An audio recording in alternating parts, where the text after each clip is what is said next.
All right, everyone. So this is going to be putting it all together. This is also going to serve as the conclusion for the implementation phase so that you have a better understanding of how the system works, both at a bird's eye view and also at detail.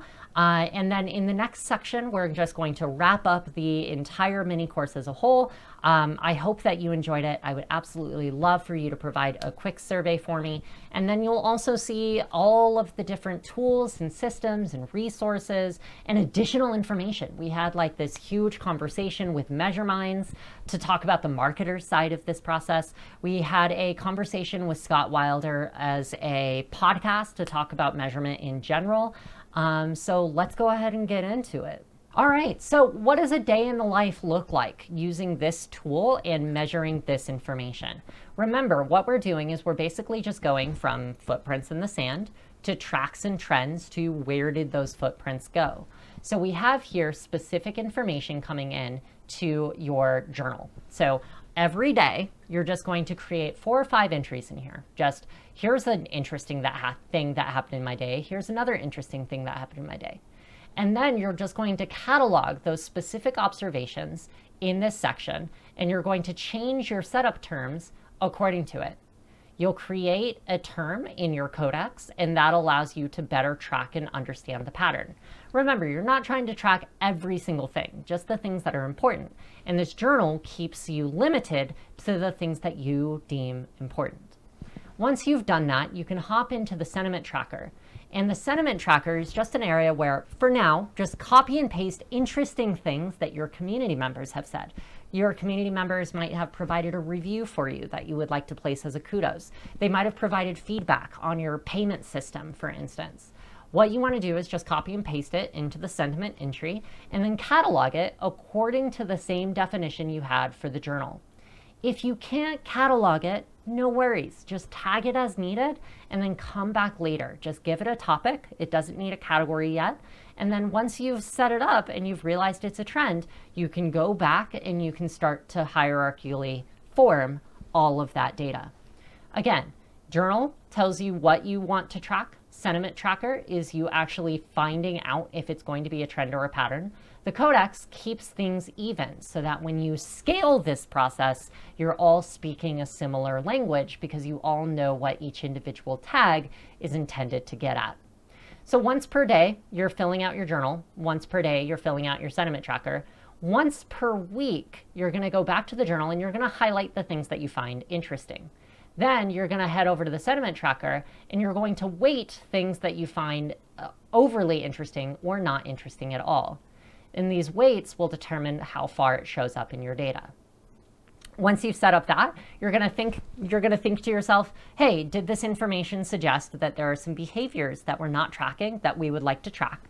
And you'll put them into your behavior tracking map. You'll go to your marketer and you'll say, oh, hey, it looks like we have this new thing. Can you track this for me? And then they'll fill out the second half of this form and then we'll start tracking it.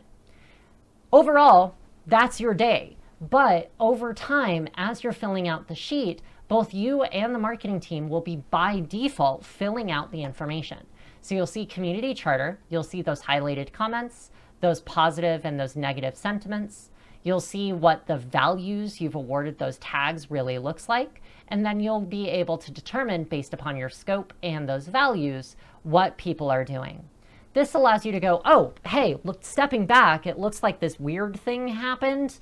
Let's go ahead and track that. Let's figure that out. So you'll go back and you'll make that change on your sheet. Then, over time, when you're expected to perform tasks, you'll also need to reverse this process. So you know, based upon your data, that specific things are happening in your community, and you want to perform an action. You want to set a precedent to change the community culture. So on a quarterly basis, you'll select your precedents for the quarter, and then you'll report on them over the course of the next 2. As you report on them, you'll create a full report that allows you to go back and actually see all of that information in the long term. And then you'll want to connect the precedent and the momentum that you build within your team to the overall company structure. What are the goals or the expectations from your ROI team? Once you've developed that, this will fill itself in on its own. on a weekly or bi-weekly or a monthly basis, whenever your executive cares, you'll simply send them a link to the report of their dashboard that gives them the information for results and how. Then you'll just field their questions using the rest of the statements. Over time, week over week, we expect this to take a grand total of about 3 to 4 hours from you. 2 hours will be in meetings, and then 2 hours will be in tracking. That's it. If you're spending any more time on this tool, I strongly consider asking yourself, do you need to automate now? Do you understand it well enough to automate now? And then moving forward into that. I also want to state that the spreadsheet is not meant to be a permanent data source. Common Room, Orbit, Communify, TalkBase, there's a whole suite of brand new community intelligence platforms that I'll be covering on my YouTube channel right here. I'll be doing individual reviews of each community intelligence platform when it comes time for you to decide on the platform of choice. And I hope that you'll subscribe and let me know if this is going to be very interesting. I also want to say, if you found this particularly useful for you and you're in the community, I would greatly appreciate it if you chose to support the socially constructed community so that we can build more of these. And the easiest way to do that is to buy some of our amazing templates and features beyond this one. This one was free, and I think that it was a huge amount of value. And thank you so much to the CLG team for allowing us to do this work on your platform as well. I greatly appreciate it. Have a great day, and bye.